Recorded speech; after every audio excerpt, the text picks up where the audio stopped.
Assalamualaikum warahmatullahi wabarakatuh. Hello everyone, selamat datang di YouTube channel saya. Baiklah, untuk video saya pertama kali ini, saya akan membahas mengenai besaran fisika. Sebelum kita masuk kepada pembahasan besaran fisika ini, teman-teman dapat like video ini, subscribe akun YouTube channel ini, dan menyalakan lonceng notifikasi agar teman-teman mendapatkan pemberitahuan ketika saya mengupload video baru selanjutnya. Baik, selanjutnya kita masuk kepada besaran fisika.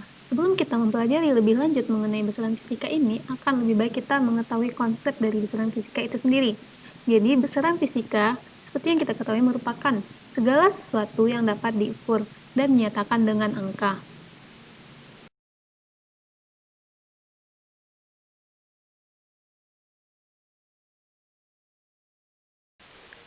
Berikut merupakan peta konsep yang akan kita pelajari mengenai besaran fisika pada video kali ini. Yang pertama, besaran fisika tersebut berhubungan dengan pengukuran. Dan selanjutnya, besaran fisika memiliki klasifikasi sebagai berikut. Yang pertama, berdasarkan satuannya. Berdasarkan satuannya, besaran fisika terbagi menjadi besaran pokok dan besaran turunan. Selanjutnya, berdasarkan nilai dan arah, besaran fisika terbagi menjadi besaran vektor dan besaran skalar. Oke, yang pertama kita akan membahas mengenai pengukuran. Pengamatan gejala alam harus disertai dengan data kuantitatif yang diperoleh dari hasil pengukuran. Pengukuran memerlukan sistem satuan agar dapat memudahkan dalam berkomunikasi dengan orang lain dan membandingkan hasil pengukuran tersebut. Sistem satuan yang biasa digunakan adalah sistem satuan internasional. Oke teman-teman, sampai di sini mohon diingat konsep-konsep yang telah dijelaskan sebelumnya, sebelum kita lanjut ke pembahasan berikutnya. Pengukuran dilakukan menggunakan alat ukur. Pada video kali ini kita akan membahas dua jenis alat ukur. Yang pertama yaitu alat ukur panjang dan yang kedua yaitu alat ukur waktu. Di mana alat ukur panjang terdiri dari 3 contoh, misalnya yang pertama yaitu mistar, dan yang kedua jangka sorong, yang ketiga mikrometer sekrup. Sedangkan untuk alat ukur waktu digunakan stopwatch.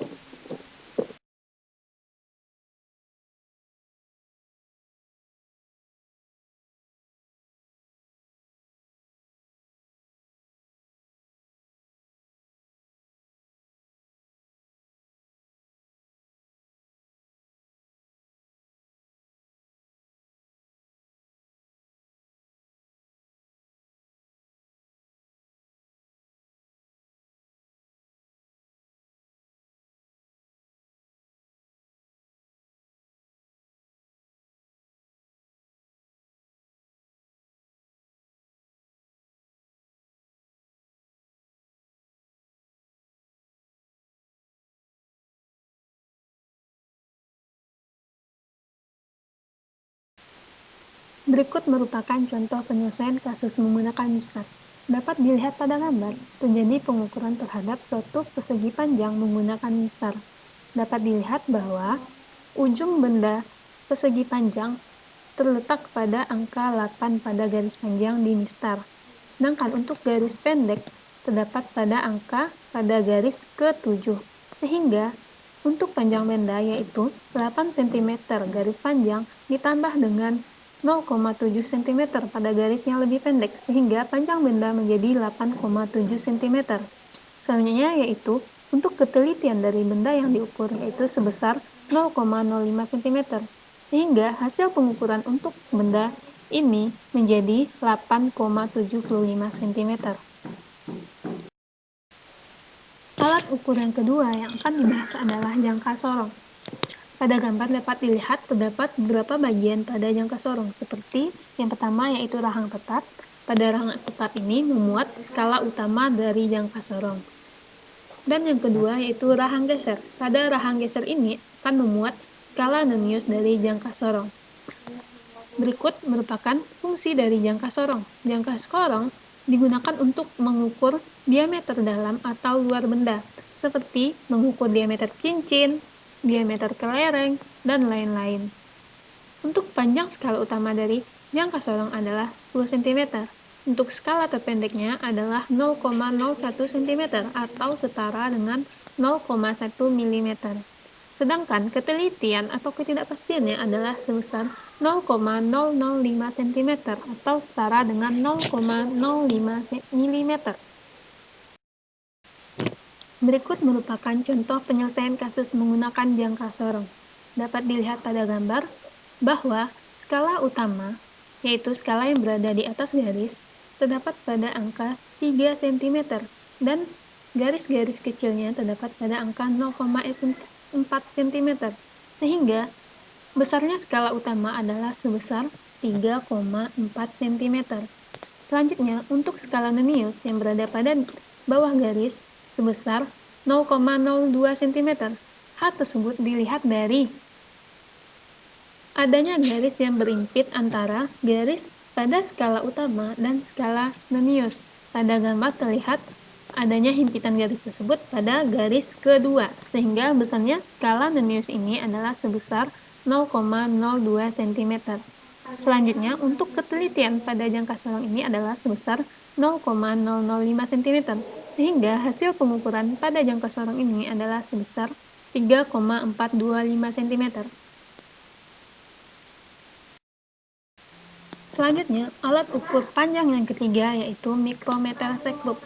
Dapat dilihat pada gambar, mikrometer sekrup juga terdiri atas beberapa bagian, seperti misalnya pertama yaitu skala utama. Skala utama menunjukkan skala Nennius pada benda yang diukur, dan selanjutnya seperti selubung luar.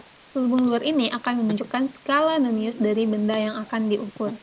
Mikrometer sekrup ini digunakan untuk mengukur ketebalan benda yang tipis, misalnya mengukur ketebalan dari besi, atau mengukur ketebalan dari selembar uang kertas, dan lain-lain. Satuan skala utama untuk mikrometer sekrup ini adalah milimeter.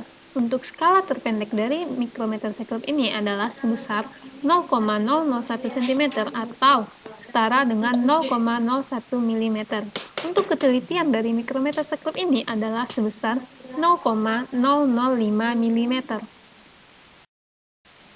Berikut merupakan contoh penyelesaian kasus menggunakan mikrometer sekrup. Dapat dilihat pada gambar, skala utama terdiri atas 5 garis, sehingga skala utama besarnya adalah sebesar 5 mm. Dan untuk skala Nennius, dapat dilihat bahwa garis pada skala utama yang berhimpit dengan skala Nennius adalah pada garis ke-21, sehingga besarnya skala Nennius adalah sebesar 0,21 mm. Sedangkan untuk ketelitian dari mikrometer sekrup adalah sebesar 0,005 mm. Sehingga hasil pengukuran dari mikrometer sekrup terhadap benda ini adalah sebesar 5,215 mm. Alat ukur selanjutnya yang akan kita bahas adalah alat ukur waktu, yaitu stopwatch. Stopwatch ini digunakan untuk mengukur waktu dalam percobaan-percobaan fisika, misalnya untuk mengukur lamanya penelitian atau mengukur lamanya lomba lari yang dilakukan, dan lain-lain. Ada dua jenis stopwatch. Yang pertama yaitu stopwatch digital. Stopwatch digital ini tidak perlu dilakukan pengukuran karena pada stopwatch digital sudah tertera langsung waktu yang digunakan dalam melakukan penelitian ataupun lomba lari tersebut. Sedangkan yang kedua yaitu stopwatch analog. Pada stopwatch analog ini dibutuhkan perhitungan karena pada stopwatch analog ini terdapat dua jenis skala waktu. Yang pertama yaitu skala waktu menit. Skala waktu menit ini ditunjukkan oleh jarum pendek yang terdapat pada stopwatch analog. Sedangkan untuk skala waktu yang kedua yaitu skala waktu sekon ditunjukkan oleh jarum panjang yang terdapat pada stopwatch analog. Untuk satuan dalam stopwatch ini menggunakan satuan sekon dan skala terkecil adalah sebesar 0,1 sekon, sehingga ketelitian atau ketidakpastian dari penggunaan stopwatch adalah sebesar 0,05 sekon. Alat ukur yang akan kita bahas selanjutnya adalah alat ukur waktu, yaitu stopwatch.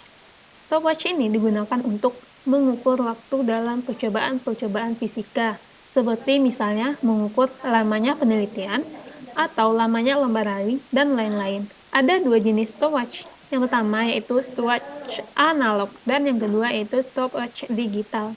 Stopwatch digital akan lebih mudah untuk membaca waktunya karena sudah tertera langsung pada stopwatch digital tersebut. Sedangkan untuk stopwatch analog, kita harus membaca menggunakan aturan-aturan tertentu. Seperti misalnya, berikut merupakan contoh penggunaan stopwatch dalam penyelesaian suatu kasus.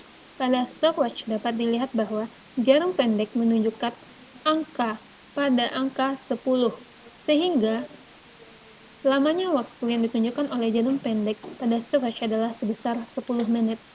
Sedangkan untuk jarum panjang menunjukkan waktu sebesar 8 second. Sehingga untuk lamanya waktu yang ditunjukkan oleh jarum panjang adalah sebesar 8 second. Sedangkan untuk ketelitiannya adalah sebesar 0,05 second. Sehingga hasil pengukuran dari stopwatch ini adalah sebesar 10 menit 8,05 second. Oke teman-teman, sampai di sini dulu pembahasan kita mengenai pengukuran. Untuk pembahasan mengenai besaran akan berlanjut di video berikutnya. Terima kasih kepada teman-teman karena telah menonton video ini. Semoga teman-teman mendapatkan manfaat dari menonton video ini. Untuk teman-teman jangan lupa ya, like, comment, subscribe, and share, dan nyalakan notifikasi dari akun YouTube channel ini sehingga teman-teman dapat memperoleh notifikasi ketika saya mengupload video selanjutnya. Oke teman-teman, see you in next video.